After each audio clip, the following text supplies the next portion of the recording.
Hello प्यारे विद्यार्थियों। देखो अपने अब नेक्स्ट देखेंगे अपन एग्जाम्पल नंबर फर्स्ट, अध्याय 17 का एग्जाम्पल नंबर फर्स्ट। ठीक है, इससे पहले अपन सूत्र से संबंधित और परिभाषा से संबंधित बात किए।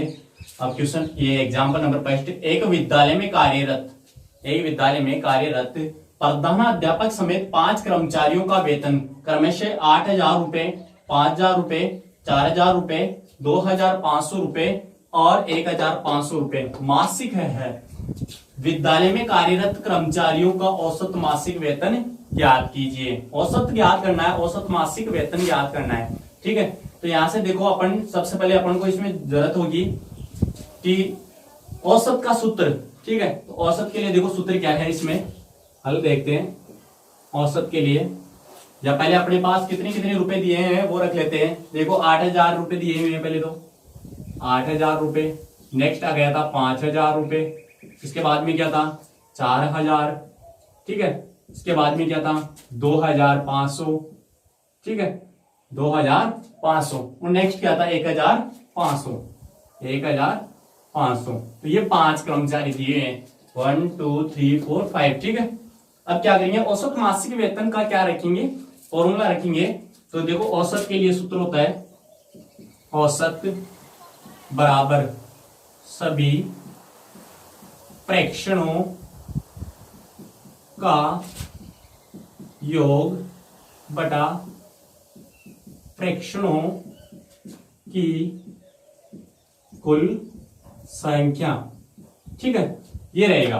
तो देखो औसत मासिक वेतन निकालना है ना, तो औसत के लिए सूत्र रख दिया सभी प्रेक्षणों का योग। ये अपने पास प्रेक्षण दिया है, जो इनकी सैलरी है वो प्रेक्षण है, तो इनको ऐड कर लेते हैं। 8,000 प्लस 5,000 प्लस 4,000 प्लस नेक्स्ट क्या है इसके बाद में 2,500 और नेक्स्ट 1,500। ठीक है, कितनी संख्या थी 5। ठीक है, प्रेक्षणों की कुल संख्या 5, तो यहां रख देंगे 5। अब देखो इसके बाद में यहां देख लेते हैं इसके बाद का। ठीक है, देखो इन सबको ऐड करेंगे 1 2 1 2 1 2 1 2 1 2। तो यहाँ पे स्टार्टिंग में 2 तो 0 दिए हैं। ठीक है, इकाई अंक से देखते हैं। तब थर्ड पे चलते हैं, यहाँ पे 5 है, यहाँ 5 और 5 10। ठीक है, 10 की क्या आएगी 0, हासिल 1 बच गया। ठीक है, फोर्थ नंबर पे चलते हैं, 1 1 2 गए, 2 3 4 4 4 8 8 और 5 13, 13 और 8 21 और बटे में कितना था 5। ये रख दिया यहाँ पे। ठीक है, डिवाइड करेंगे यहाँ से। ठीक है, डिवाइड करने पे देखो क्या आएगा, 5 का भाग दे रहे हैं। ठीक है, 21,000 आ गया अपने पास। 21,000 में 5 का भाग देंगे तो एक कर्मचारी का औसत मासिक वेतन आ जाएगा।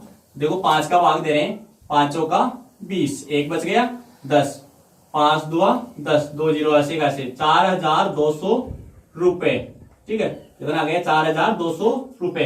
यानी पूछा है विद्यालय में कार्यरत कर्मचारियों का औसत मासिक वेतन ज्ञात कीजिए, तो 4,200 रुपए औसत मासिक वेतन आ गया। नेक्स्ट अपना सेकंड क्वेश्चन है, प्रथम 10 विषम संख्याओं का समांतर माध्य ज्ञात कीजिए। विषम संख्याएं। ठीक है, तो पहले विषम संख्या ले लेते हैं, कौन कौन सी है विषम संख्याएं। देखो इसमें विषम संख्याएं कौन कौन सी हो जाएगी, 1 है, 3 5 7 9। ठीक है, 11 के बाद में 13 15 17। कितनी लेनी है थी अपन को 10, प्रथम 10 1 2 3 4 5 6 7 8 9। ठीक है, और ये 10 1 2 3 4 5 6 7 8 9 10। तो ये दिया था प्रथम 10 विषम संख्याओं का समांतर माध्य ज्ञात कीजिए। अब देखो सूत्र तो यही रहेगा, औसत सभी प्रेक्षणों का योग बटा प्रेक्षणों की कुल संख्या। ठीक है, तो मैं डायरेक्ट बता रहा हूं, सूत्र यही है, औसत सभी प्रेक्षणों का योग बटा प्रेक्षणों की कुल संख्या। यहाँ पे सूत्र रखेंगे। ठीक है, तो यहां से समांतर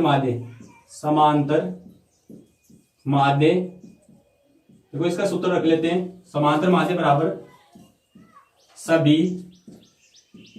प्रेक्षणों का योग बटा प्रेक्षणों की कुल संख्या। ये तो अपने इसका सूत्र हो गया। अब इन सभी को रखेंगे मान को। देखो यहां से बन जाएगा 1 + 3 + 5 + 7 + 9 + 11 + 13 प्लस 15 प्लस 17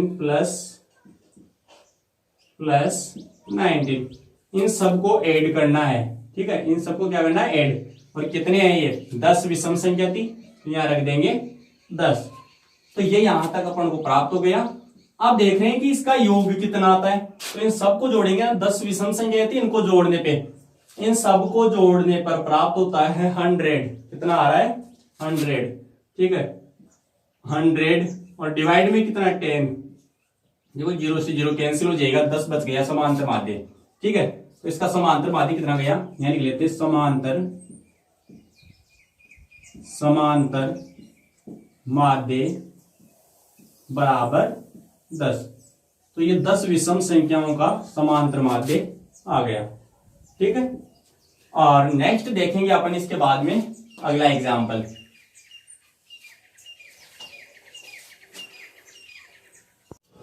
नेक्स्ट अपना एग्जाम्पल नंबर 3। 8 क्रमागत विषम संख्याओं का औसत 16 है, तो संख्याएं ज्ञात कीजिए। क्वेश्चन बहुत ही सिंपल है। 8 क्रमागत विषम संख्याएं, ठीक है, तो 8 क्रमागत विषम संख्याएं कौन सी हो सकती है अपन को पता नहीं है, अभी दिया हुआ भी नहीं है इसमें, तो अपन को मानना पड़ेगा इसमें। ठीक है, और मानने वाली तो वैसे कहानी सुनी है कि माना कि इसमें सब्जी है, तो वैसे देखते हैं। 8 क्रमागत विषम संख्याओं का औसत 16 है। ठीक है, तो 8 क्रमागत विषम संख्या मान लेते हैं। तो माना कि प्रथम विषम संख्या बराबर x है, ठीक है। माना कि प्रथम विषम संख्या क्या है, x। तो देखो यहां से हो जाएगी, प्रथम हो गई x, द्वितीय x plus 2, next x plus 4, फिर x plus 6, x plus 8, x plus 10। ठीक है, कितनी चाहिए अपन को, 8 क्रमागत, 1 2 3 4 5 6 हुई है। ठीक है, नेक्स्ट देखो x प्लस 12 है और x प्लस 14, 8 चाहिए, 1 2 3 4 5 6 7 8। ठीक है, ये माना कि प्रथम विषम 8 विषम संख्या है, 8 क्रमागत विषम संख्या है। औसत इसका दिया हुआ 16, तो संख्याएं याद कीजिए। देखो औसत का सूत्र क्या है, औसत बराबर अपन ने सूत्र पढ़ा था, औसत बराबर सभी प्रेक्षणों का योग बटा प्रेक्षणों की कुल संख्या, यह अपने इसका फॉर्मूला था। ठीक है, और प्रश्न में औसत कितना दिया हुआ, 16। प्रश्न में औसत कितना दिया हुआ, 16। औसत की जगह क्या रख देंगे, 16।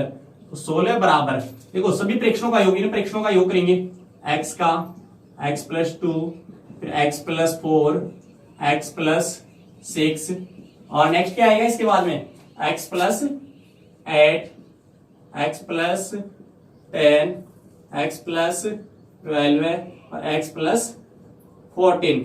तो ये इस प्रकार प्राप्त होगा। और प्रेक्षणों की कुल संख्या कितनी थी, 8 थी प्रेक्षणों की कुल संख्या। ठीक है, अब इन सबको ऐड करेंगे। ठीक है, जो ऐड करने पर सबसे पहले यहाँ पे अक्ष की संख्या ऐड कर लेते हैं।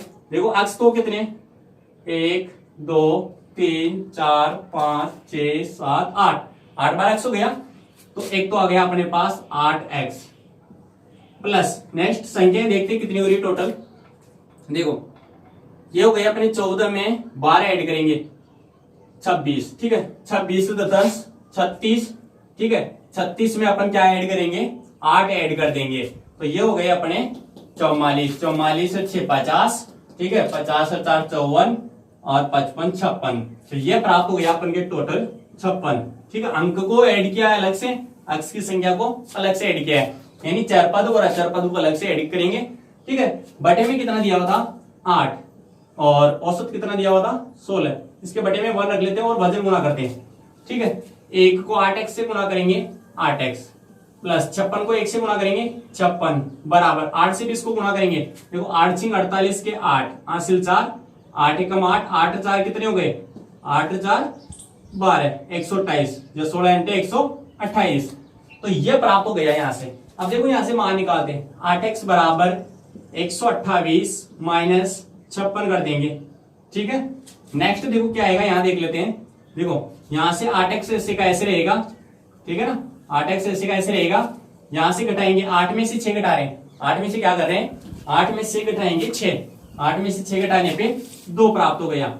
ऐसे ही देखो 2 में से 5 नहीं घटा सकते, 12 में से 5 घटाएंगे तो ये बच गया 7। ठीक है, नेक्स्ट यहां से x बराबर 72 डिवाइडेड बाई 8, तो x बराबर कितना आ जाएगा, देखो 8 का भाग देंगे, 8 नाम 72, x का मान आ गया 9, x का मान क्या आ गया 9।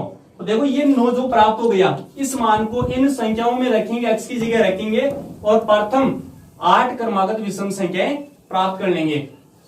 तो देखो 8 क्रमागत विषम संख्या क्या क्या होगी, 8 क्रमागत विषम संख्या देख रहे हैं अपन, 8 क्रमागत विषम संख्या। देखो प्रथम क्या थी अपने पास x की जगह 9 रखेंगे तो 9 आ जाएगी एक।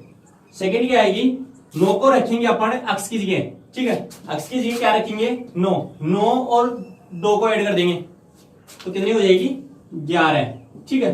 फिर 9 को रखेंगे यहां, 9 और 4 कितने हो गए 13, ठीक है। नेक्स्ट ऐड करेंगे, 9 को रखेंगे इसमें, 9 और 6 15, ठीक है। नेक्स्ट देखेंगे 9 को इसमें रख रहे हैं, 9 और 8 17, ठीक है, ये 17 आ गए। नेक्स्ट देखेंगे 9 यहां रखेंगे, 9 और 10 19, नेक्स्ट रखेंगे इसमें 9 और 12 को जोड़ेंगे 21, ठीक है। नेक्स्ट क्या है 9 यहां रखेंगे, ठीक है ना, तो यहाँ पे कितने हो गए 23। तो इस प्रकार ये प्रथम 8 क्रमागत विषम संख्याएं, देखो विषम संख्या आ रही है यहां से, ठीक है।